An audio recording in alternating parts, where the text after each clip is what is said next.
What's up, Raptors fans? Welcome to the Warriors Report. We have some very interesting stuff to talk to you about in today's video, and that is the Toronto Raptors being a sleeper team in the Donovan Mitchell sweepstakes. I'm going to play this ESPN clip for you guys. It's a 30-second clip, so I'll let you guys watch this, and I'll give you my thoughts in just a moment. The one team I think to look at is Toronto. I mean, they have all their picks. They have OG Anunoby. They have Gary Trent. They have some interesting players they could put in trade salary-wise. And Masai Ujiri has shown a willingness to take a swing on guys in the past, obviously, with Kawhi, most notably. And certainly you put Donovan Mitchell with Scotty Barnes, and if you keep Pascal Siakam in that trade, Pascal Siakam and Fred VanVleet, say, if that's a trade built around OG Anunoby, that's a pretty damn good team.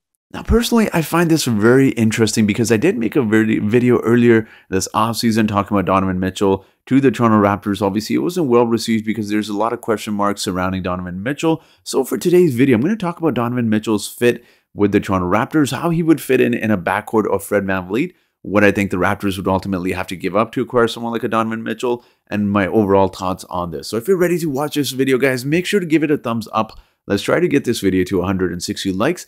And if you want to hit the subscribe button as well, that would be very much appreciated. So with that being said, let's get into today's video. Now, as you guys know, I do like to give out shout outs on my channel. And for today's video, the shout out goes out to Morris, guys. So Morris, thank you so much for supporting this channel through your likes and comments. It is very much appreciated.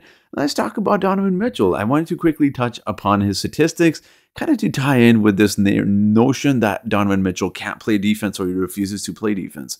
Now, I'm presenting these statistics for a reason because as you take a look at his college statistics, he averaged 7.4 points in his first season. Then he had a huge leap of 15.6 points in his second season in college. And not only did he do that, but in his first season in the NBA, he made another leap. He averaged more points in his first season in the NBA than he did in his last season in college. Now, that's quite a rare feat and quite an accomplishment as well. And taking into consideration that he has averaged at least 20 points in every single season he has played, that just tells you everything you need to know about Donovan Mitchell. He's not a lazy player. It takes a lot of talent and hard work to get to where he is offensively. He's obviously put in a lot of work, and you can see that. And I wanted to quickly touch upon his playoff statistics as well, because the Raptors clearly need some point production. They struggle in half-court offenses, and they were ranked as one of the worst teams in point production this last postseason. And when you take a look at Donovan Mitchell, he would check off some of those points that the Raptors really need. They need someone that can get you baskets, that can be a closer. And you take a look at Donovan Mitchell. He has upped his production in the point department every single playoffs, except for this past season, again, by 0.4 points. It was less, but every single postseason, he's averaged more points than he has during the regular season, except for his last postseason. So even first season, 20.5 points to averaging 24.4 points. And the fact that in his young NBA career, he's already averaged 30 plus points, and not just 30 plus points, 36.3 points in one postseason. And the next postseason, he averaged 32.3 points. That's quite an impressive feat for someone who's 25 years old, who's listed at 6'1". He's a really established player. I don't think there's anything wrong with Donovan Mitchell's defense. I just think it's committing to the defense because he has a lot of offensive role that he has to play on the Utah Jazz. I think if he's in the Raptors system, that completely changes. Nick Nurse has his players playing defense, and there's nothing wrong with Donovan Mitchell's defense. I think it's more about putting in effort. Like with defenses, there's not much you need to work on. It's more about putting in effort. And I think with the Raptors, if he were to get traded to the Toronto Raptors, I think there's a lot of players surrounding him that can help him offensively. So he wouldn't be necessarily carrying that offensive load that he is in the Utah Jazz. And that would allow him to become a better defender. Now, I did want to quickly touch upon another thing as well, guys, because there's obviously a lot of questions surrounding the Raptors backcourt, which was Kyle Lowry and Fred VanVleet. And if he were to trade for someone like a Donovan Mitchell, the Raptors would have a very small backcourt, considering that the NBA is trending towards taller and more lengthy players, and which other team to better really display that than the Toronto Raptors. So that would kind of go against the narrative of what they're trying to do, right? But I completely disagree. Kyle Lowry and Fred VanVleet, for example, they were two players that are really short, 6 feet 1, whatever Fred VanVleet is listed at. They won the NBA championship together.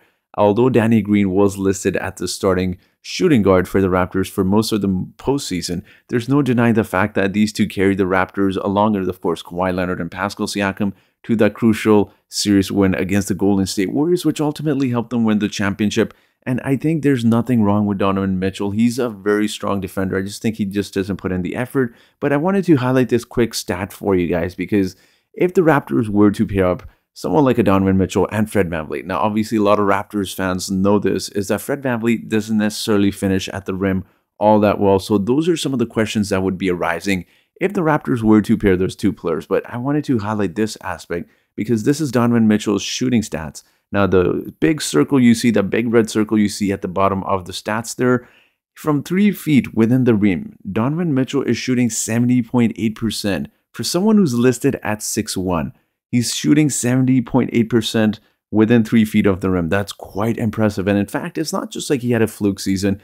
He's shot over 60% from 3 feet from the rim in every single season. So I think that there's a lot of course, questions, surrounding shorter backcourts, and that definitely does become a challenge at times. But take an example, Norman Powell, who's listed shorter than Gary Trent Jr., plays much bigger than him. So although Donovan Mitchell is listed, obviously, is a lot shorter than Gary Trent Jr., who's listed at around 6'4", 6'5", I think there's more to that than just the height. I think we often value players based off of height, their length, their wingspan, but it ultimately comes down to the size of their heart.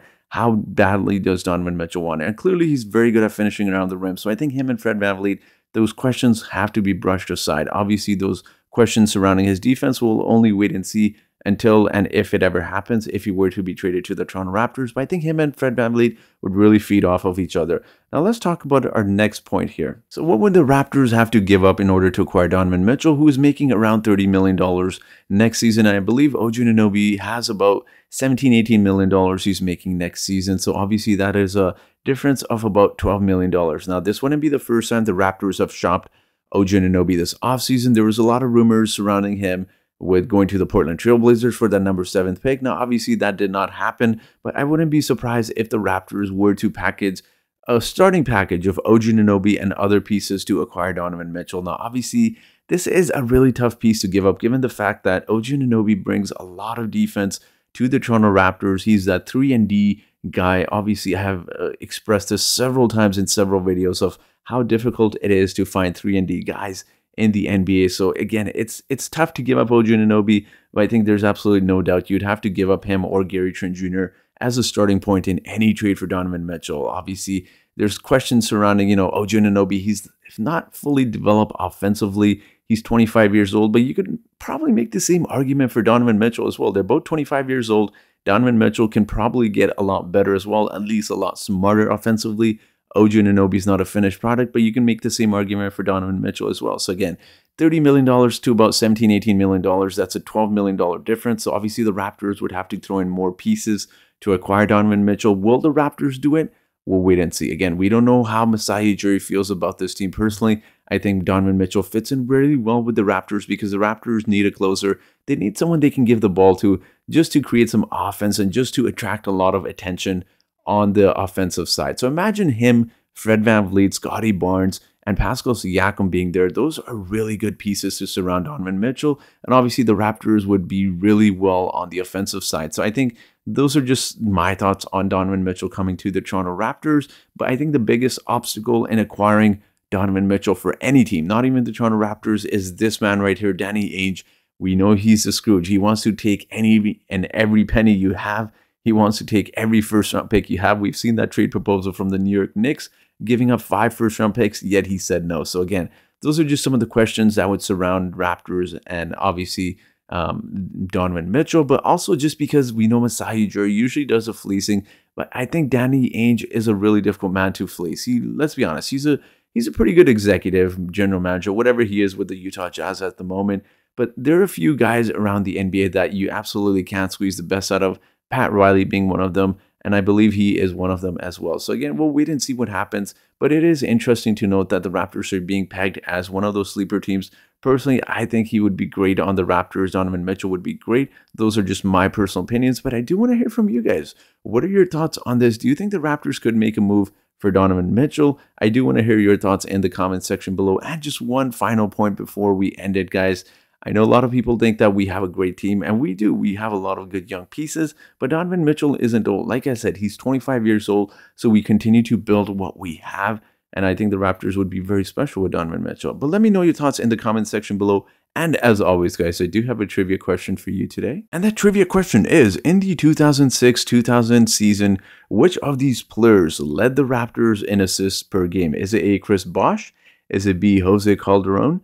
Is it C, TJ Ford? Or is it D, Anthony Parker? So whoever answers this trivia question correctly first in the comment section will get a shout out in my next video. But that will be it for today's video, guys. So thank you so much for watching this video.